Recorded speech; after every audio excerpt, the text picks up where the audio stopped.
To say that JoJo's Bizarre Adventure has had a major impact on anime, both in terms of community and the industry, would be an understatement bigger than the average character's wingspan. If you have spent literally any amount of time in the anime community, odds are you've heard of this show at least several times, and if you have not watched it, people have rapidly tried to get you to fix that. For several years, I was that outsider to the JoJo community. I had taken in more than my fair share of shows and fandoms, but JoJo's was one that, no matter how often it would get pitched to me, it just never caught my interest enough to actually warrant a watch.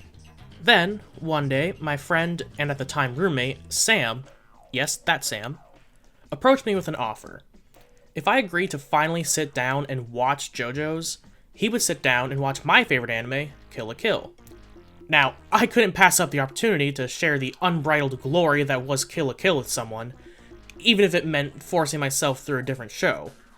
And that decision is what led me to this year, as I sat in my train on my way back from Otakon, finishing up yet another episode, to ask myself, why do people like JoJo's? Or, more importantly, why do I like JoJo's? I won't go for the obvious joke, but JoJo's Bizarre Adventure is certainly unique.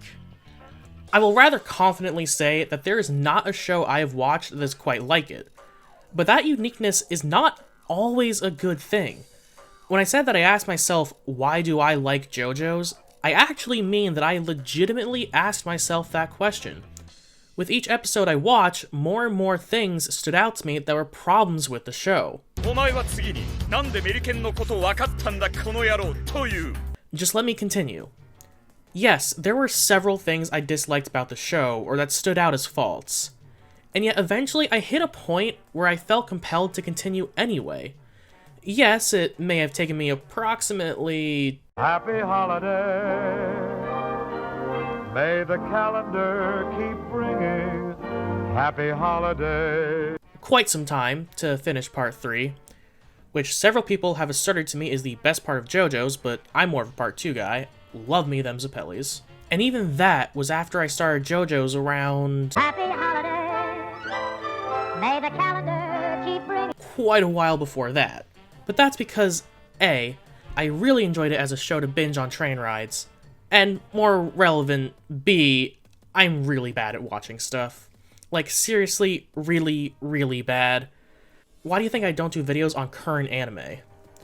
But anyway, despite how long it took, I did really enjoy the series. And as I wrapped up part 3 this year, yes, I'm only on part 3, I thought it would be fun to explore my own, as well as my friends', opinions on why JoJo's has as much appeal to people as it does. I thought about going online to research this as well, but ultimately decided that I wanted this video to be the culmination of opinions of people that I got to truly sit down and have a full discussion with. So the thoughts expressed in this video are solely those of myself and those I chatted with. So if you don't like something, it's a lot easier to figure out who you need to go beat up. For anyone who doesn't follow or know the show, here's a quick and shitty synopsis. This is Dio. He's a vampire. This is Jojo. This is also Jojo, but a different one. This is also Jojo, and he's actually that same Jojo, but not this Jojo, he's another different one. Dio does some rude shit, and there's a bunch of fighting, sometimes it's spooky spirit things. And now you know the whole story. I think Sam put it best in my discussion with him, so I'll open by quoting him here. It keeps it interesting when it changes so much each season. It's always new stories, new cultures, always tied by the lineage. The family connection, references to pop culture and the real world keep it grounded and familiar, but offers fantastic and crazy fantasies. Something I will certainly give JoJo's is that it is never a boring show. Grounding itself in reality and then turning reality on its head, there's always something fantastic going on, and very rarely will there be a prolonged moment where not much is happening. This makes it very easy to retain the attention of its viewers, keep the flow of the narrative moving, and provide ample meme material. So much meme material. And despite the outside appearance of the show suggesting it to be just another typical shonen anime, in my friend Eric's words, big burly boys with car tires for shoulders, the fights in JoJo's prove it to be anything but. Something I adore about the show is how different the fights are. The fights are almost never about who can hit harder or achieving new levels of power, or rather, the fights are almost never won that way. The fights are all about working with the existing power of the characters and finding creative ways to work around the strengths of their opponents. Or having Araki, Jojo's creator, write in a new power for you when the plot sees fit, either way. And speaking of powers, the sheer number of varied powers is wild, and akin to the number and variety of powers featured in shows like My Hero Academia. A couple examples include the stand Crazy Diamond and its ability to restore any object to a previous state in its history, the Hanged Man stand's ability to manifest and attack via reflections, and the stand King Crimson and its ability to... What the fuck? And a truly amazing thing about the show is how now with several arcs and many seasons under its belt, it has managed to have such a wide variety of all stunningly unique and interesting characters, each complete with their own well-defined personalities and quirks. No, not those. We're done with My Hero. For better or worse, every character the show ever introduces is so eye-catching, from their artistic design to the character itself, that you'll become truly invested in their story and whatever their fate has in store for them. And speaking of art, oh my god. Oh my god. This show is an absolute visual feast at times. As I said, the characters themselves can be incredibly eye-catching in their designs, but beyond that, there is so much stunning detail in the characters' movements, their attacks, the settings around them, and on top of all of this, the show beautifully captures a theme presented in the colored works of the original source material, the shifting between various color schemes and themes. While ordinarily, I feel like a show that attempted this would wind up just looking off and confusing, in JoJo's, it manages to accentuate the drama and events unfolding in front of us in a way that feels very JoJo. It almost feels like a callback to Sam's quote, being grounded in reality but still offering a fantastical and crazy experience. With all this being said, the show does still have its faults, and it's only fair to address them here as well. For as wild and entertaining as the story can get, the writing itself can be a tad lackluster at times. A lot of the writing during fights is merely the characters giving a play-by-play of the very actions we're already watching play out, not really adding anything to the moment. It may beat the sound of a character just yelling or screaming, but when presented a shiny turd and a dirty one, I'm not really gonna be satisfied either way.